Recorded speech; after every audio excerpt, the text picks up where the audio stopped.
لونڈیوں کے ساتھ جنسی تعلقات کی اجازت کیوں دی گئی جبکہ اسلام خود سیکس ڈسپلن پر کا پرچار کرتا ہے، اور لونڈیوں کی خرید و فروخت کیا ہیومن رائٹس کی وائلیشن نہیں ہے؟ یہ مسئلہ ذرا ٹیڑھا ہے۔ ایک تو یہ کہ لونڈیوں کے تصور کو صاف کر لیجئے کہ اسلام میں صرف وہ لونڈی جائز ہے جو خالص اسلامی جہاد کے نتیجے میں پرزنرز آف وار کی حیثیت سے آپ کے پاس آئے۔ یہ نہیں ہے کہ کسی آزاد لڑکی کو، عورت کو پکڑا اور اسے زبردستی جو ہے وہ کہیں بیچ دیا اور وہ غلام ہو گئی، یا جیسے کہ امریکنوں نے کیا تھا کہ ہزاروں ویسٹ افریقن کنٹریز سے یہ حبشیوں کو پکڑا اور ان کو لے جا کے وہاں پر جو ہے منڈیوں میں بیچ دیا۔ یہ نہیں، یہ جائز، حرام، بالکل حرام۔ البتہ ایسی اگر شکل ہے کہ جنگ ہو رہی ہے آپ کے اور کفار کے مابین، اب اس میں جو پی او ڈبلیوز آ گئے ہیں، دو راستے ہیں، یا تو کنسنٹریشن کیمپس میں رکھیں گے انہیں، وہ آپ کی معیشت پر بہت بڑا بوجھ ہو جائے گا، اور پھر ان کی زندگی بھی اب نارمل ہوگی۔ وہاں نہ مرد کے لیے کوئی امکان ہے کہ کوئی اس کی جو ہے طبیعت کے اور جنسی تقاضے پورے ہو سکے، نہ عورت کے لیے امکان ہے۔ اس کے لیے اسلام نے تجویز کیا کہ انہیں معاشرے میں تقسیم کر دیا جائے، ڈسپرس کر دیا جائے۔ معاشرے میں جائیں گے، وہ کسی کا غلام بن گیا ہے، کسی کی لونڈی بن گئی ہے۔ اب ان کو حکم دیا گیا جو خود کھاتے ہو وہ انہیں کھلاؤ، جو خود پہنتے ہو وہ انہیں پہناؤ، اور ان سے اگر کوئی سخت کام لینا ہو تو اس میں خود بھی شریک ہو جاؤ۔ انہیں یہ احساس نہ ہو کہ چونکہ ہم غلام ہیں تو ساری سختی ہم پر ہی ہے۔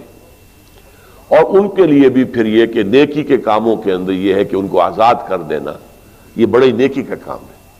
کوئی مرد کہتا ہے صاحب میں اتنے 1000 روپے آپ کو دے دوں گا محنت کر کے، کمائی کر کے، آپ مجھے آزاد کر دیں، اسے مکاتبت کہتے ہیں۔ یہ معاہدہ ہو سکتا ہے اور آپ کو اس کا معاہدہ قبول کرنا ہوگا۔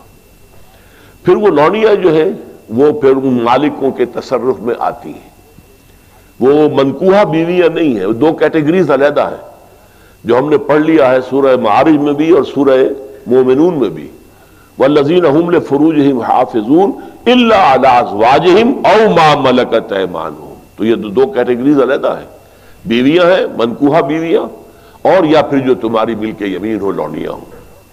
میں نے بتایا کہ ملک یمین اگر اس کے ہاں بچہ ہو گیا تو اب وہ ام ولد ہے، آپ اسے بیچ نہیں سکتے، وہ اب آپ ہی کے ہاں رہے گی، اور جہاں تک اس کے بچے کا تعلق ہے وہ آپ کی منکوحہ بیوی سے جو بچہ ہوگا اس کے بالکل برابر ہوگا، اس کی کوئی بھی حیثیت جو ہے اس سے کمتر نہیں ہے، وہ بچہ آپ کا ہے، آپ کی لونڈی کا نہیں، آپ کا بچہ ہے۔ اسی طرح بچہ چاہے منکوحہ سے ہے تو وہ منکوحہ کا نہیں، آپ کا ہے۔ یہاں تو ابن کے ساتھ بات چلتی ہے، بنت کے ساتھ نہیں چلتی۔ کس کا باپ کے حوالے سے بات چلتی ہے بات۔ تو اس اعتبار سے حل کیا گیا اس مسئلے کو ایک خاص انداز میں، اور اس انسٹیٹیوشن کو ختم نہیں کیا گیا۔ قرآن مجید میں جیسے تدریجاً شراب حرام کر دی گئی، تدریجاً سود حرام کیا گیا، اسے بھی حرام کیا جا سکتا تھا بالآخر، لیکن نہیں کیا گیا۔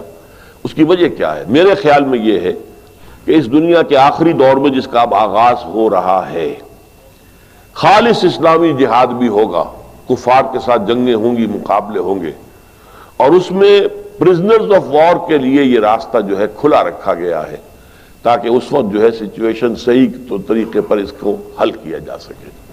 ھذا ما عندی والعلم عند اللہ۔ یہ بھی ہو سکتا ہے کہ کسی کی لونڈی، یا آپ ہی کی ایک لونڈی بھی ہے اور ایک غلام بھی، آپ ان دونوں کے اندر شادی کرا دیتے ہیں، اب وہ میاں بیوی ہو گئے، اور یہ کہ اب آپ پر حرام ہے وہ بیوی، وہ جو لونڈی ہے، آپ اس کے ساتھ کوئی جنسی تعلق نہیں رکھ سکتے۔ آپ نے اجازت دے دی تو گویا کہ اپنے حق سے آپ دستبردار ہو گئے، آپ نے غلام کے نکاح میں اسے دے دیا۔ اس میں البتہ یہ ہے کہ پھر ان کی اولاد جو ہوگی وہ غلام ہی ہوگی، باپ بھی غلام ہے، ماں بھی غلام ہے، تو ان کی اولاد غلام ہوگی۔ یہ انہی کی اولادیں ہیں کہ جو ہمارے معاشرے کے اندر آپ کو معلوم ہونا چاہیے کتنی بلندی تک پہنچی ہے۔ خاندان غلاماں جو ہندوستان میں اسلام کی پہلی حکومت قائم ہوئی، کون تھے؟ قطب الدین ایبک غلام تھا، شمس الدین التتمش غلام تھا، غیاث الدین بلبن بہت زبردست حکمران تھا، روب و داغ والا، غلام تھا۔ یہ غلام خاندان تھا، خاندان غلامہ کے نام سے آپ نے ان کی تاریخ پڑھی ہے۔ اور اس وقت مصر میں بھی ممالک کی حکومت تھی. مملوک کہتے ہیں غلام کو، ملکیت ہوتا ہے وہ اپنے آقا کی. تو ممالک کی حکومت تھی بہت بڑی. تو ان کو، اور پھر ہمارے یہاں بڑے بڑے ائمہ ہیں غلام، کہ جن سے جو بڑے خلفاء ہوتے تھے ان کے بچے بھی ان سے تعلیم حاصل کرتے تھے، تو ان کی جوتیاں سیدھی کرتے تھے، آپس میں لڑتے تھے.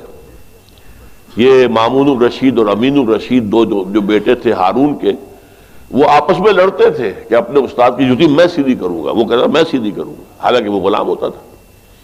تو یہ اسلام نے سٹیٹس دیا ہے انہیں، اور بہت ہی خوبصورت انداز میں اپنے معاشرے میں ایبزارب کر دیا ہے.